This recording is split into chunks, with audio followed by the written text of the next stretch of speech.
Students, in the last video we have seen the structure of the nucleus, which is highly stained. When we put a stain, that is a dye, on the cell, the different parts of the cell, they absorb the stain and they become visible. So the nucleus is the governing central part of the cell, which takes a dark color. And we have seen that the nucleus has got the nuclear membrane, which is double layered with the pores. These pores are called the nuclear pores for the exchange of materials between the cytoplasm, this is cytoplasm, and nucleoplasm. This is the nucleoplasm. So the exchange takes place between the materials of the cytoplasm and nucleoplasm. Inside this, the main part is the chromatin. Chromatin is the genetic material, I told you. And this chromatin, which is a genetic material, it is in the fine thread-like structures, which are entangled with each other. But when the cell enters in a cell division phase, then at that time the chromatin material gets condensed. And this chromatin material, when get condensed, it forms the chromosomes. The chromosomes are made up of proteins and nucleic acid, that is a DNA. DNA is a deoxyribose nucleic acid, which carries the genetic information from one generation to another. And how it carries the genetic information? Because when the cell divides, because the growth of the organism takes place due to increase in the number of cells. So when the cell divides, that is by mitosis or meiosis, at that time first the nucleus divides. When one cell has to divide, if this is a cell, and if this cell has to divide and form two cells, first the nucleus divides. And that division of the nucleus is called a karyokinesis, that we shall see at the time of mitosis and meiosis. When the nucleus divides, it is karyokinesis. That means one set of genetic material is passed in one nucleus, one set is passed in this nucleus. So before division of the nucleus, the chromosome set becomes a double. The genetic material becomes a double. One set in one nucleus, another set in another nucleus, and that's why these two cells will be exactly similar. That is mitosis. So before cell division, the nuclear division takes place. And why nuclear division? Because the genetic material is to be passed in the new cells. And when these two cells have to divide, they will again become double, and one will be passed in one nucleus, another will be passed in the another nucleus. So that genetic material which contains DNA, this is the structure of the DNA. This is DNA. DNA is called deoxyribose nucleic acid. In DNA there are two strands. This is one strand and this is another strand. The thread-like structures which are spirally coiled around each other. One strand goes coiling the other strand. And these two strands, they are made up of nucleotides. And what is a nucleotide? Nucleotide is the basic unit of the DNA. Each nucleotide, we can call it a monomer, that is the individual unit. And many such nucleotides, they are attached to each other to form a polynucleotide strand, thread. And each nucleotide is made up of three components, that is sugar, nitrogen base, and phosphate. That means chemically, DNA is made up of three components: sugar molecule, nitrogen base, nitrogen containing base substances, and a phosphate. And sugar, in this case, we find there is a deoxyribose sugar. That's why we call DNA deoxyribose sugar. And the deoxyribose sugar is a pentose sugar. Pentose, that is a 5 carbon sugar, C5, H10O5. This is ribose sugar where all oxygen atoms are there, but in this, if one oxygen atom becomes less, that will become a deoxy. D means removal of oxygen. Normal pentose sugar is C5H10O5, which is present in RNA, ribose. And here one oxygen atom is less. That's why this sugar is called the deoxyribose sugar, C5H10O4. Nitrogen base. The nitrogen bases are of 4 types in DNA. They are adenine, guanine, cytosine, and thymine. 4 types of nitrogen bases are there, and a phosphate molecule. So when we see the structure of the nucleotide, it has got the pentose sugar. This is 1, 2, 3, 4 and 5. One carbon is present on the outside of the ring. This is carbon number 1, this is 2, this is 4 and this is 5. Cyclic compound it is, and to the first carbon there is attachment of nitrogen base, and here there is attachment of phosphate. So this is one sugar molecule, one nitrogen base and one phosphate. This becomes the nucleotide. So there is no need to go in details of it. So this is nucleotide, and such nucleotides are arranged in a chain manner, and that's why we call this as a polynucleotide strands. And in this case, the 2 strands, they are connected to each other, because the 2 strands, they need connection, otherwise they will go away. So that connection is made by means of the nitrogen base pairing. This is nitrogen base pairing, and that pairing is, if adenine is present on one strand, there will be thymine on the other strand, and if guanine is present on one strand, there will be cytosine on the other strand. So adenine on one pairs with thymine, and guanine on one will pair with cytosine. Between adenine and guanine there will be 2 hydrogen bonds, and between guanine and cytosine there are 3 hydrogen bonds. So the bonding, the attachment is due to the hydrogen bonds between the ATGC base pairing, that is a fixed. So this is the structure of the DNA, and DNA is very long, and this DNA is present in chromosome. So when the chromosomes are passed to the next generation, when the cell division takes place, that means the DNA is passed, because the DNA has to be doubled. And these segments of DNA, suppose we take this much segment, the segment or a piece of DNA which carries the information to the next generation is called a gene.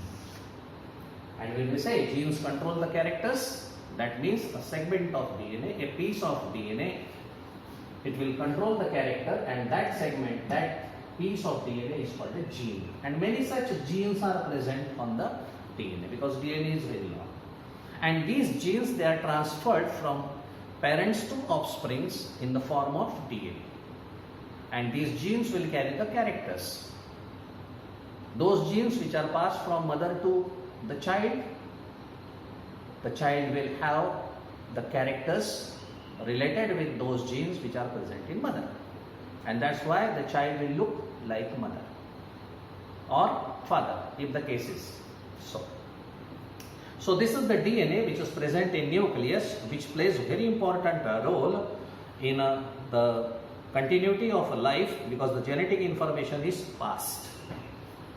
Then we have seen there are 2 types of cells, prokaryotic and eukaryotic.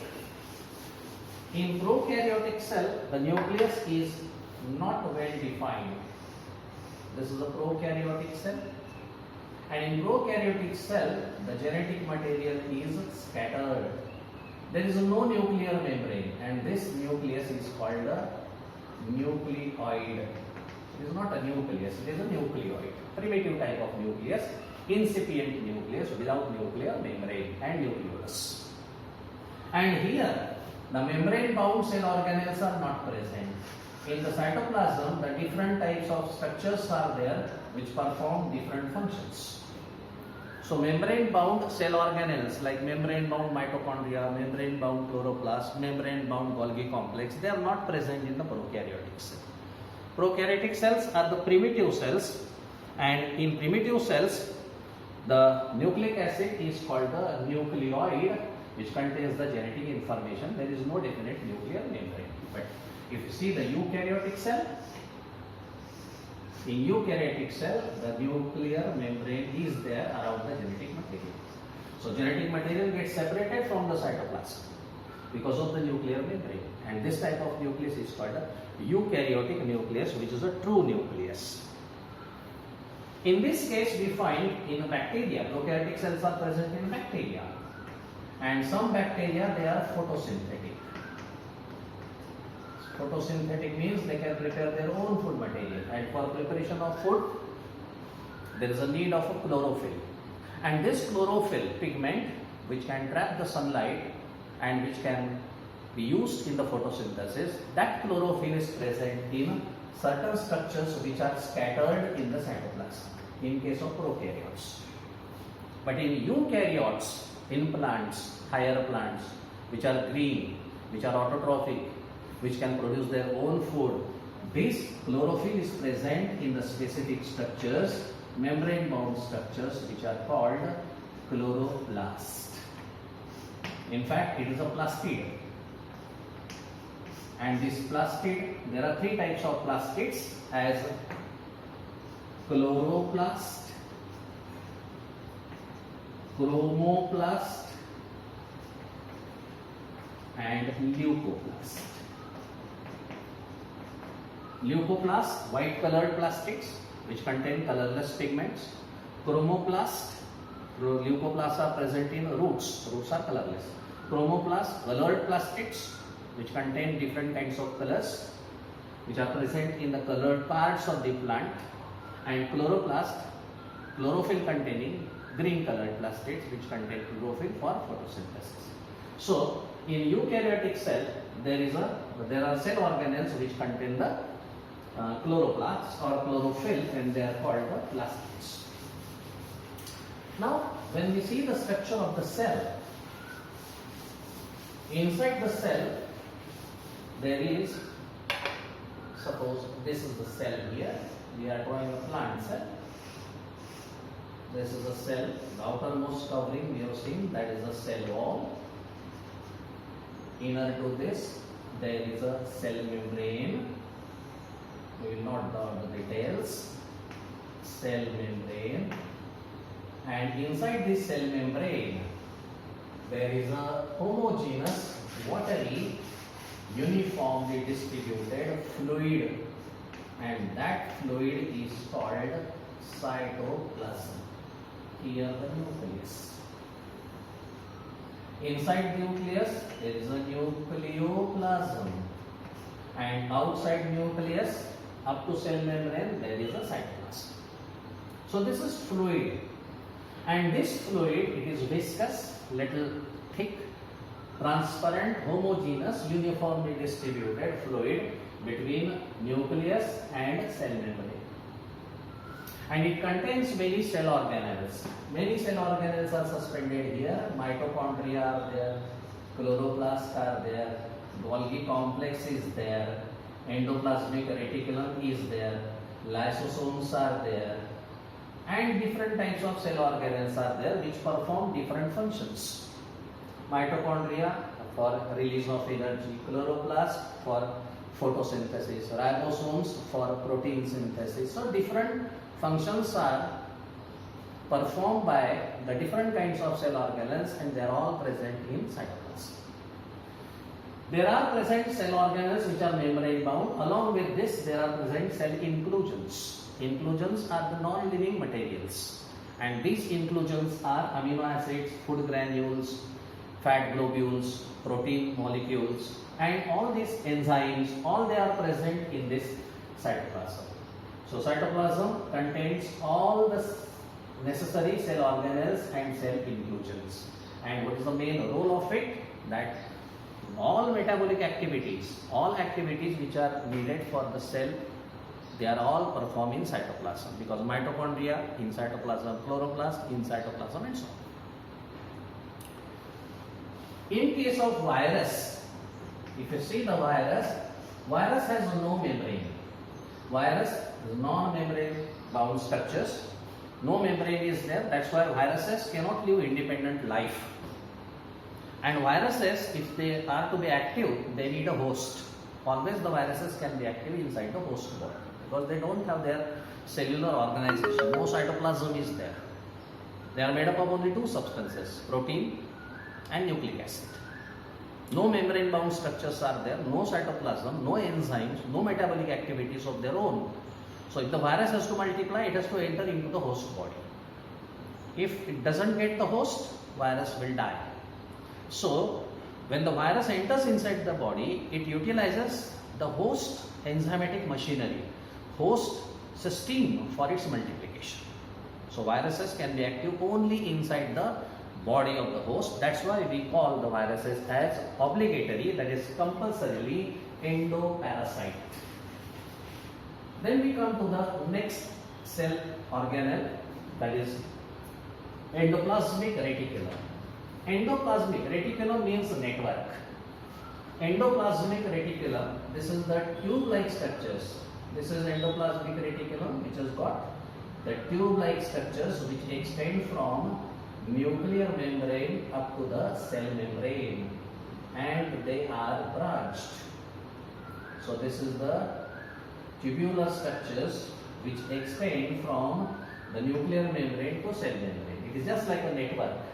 It forms a framework like spider's web. So this endoplasmic reticulum, it is a network of tubes and the sheets. There are certain structures which are balloon-like structures, fluid filled. They are called the vesicles. They are called the vesicles, and these tube-like structures, they are called the cristae. If they are tube-like, cristae; if balloon-like, vesicles. This form the network, and main function is it gives the shape to the cell. It keeps the cell in the tight position. So it forms the network inside the cell, and it forms or it gives a proper shape to the cell. It connects the cell membrane with nucleus. It connects the cell membrane with nucleus. The main function is manufacture of proteins and lipids. Here the proteins and lipids are manufactured and they are transported to the different parts where they are needed.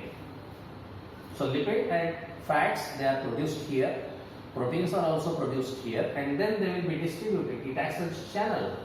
And through these channels, wherever the protein lipids are required, they are distributed throughout the cell.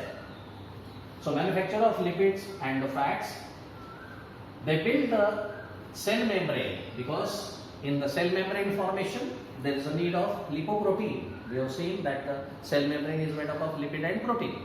And these lipids and proteins, they are needed for the manufacture of cell membrane at the time of cell division, because cytokinesis, cell wall formation.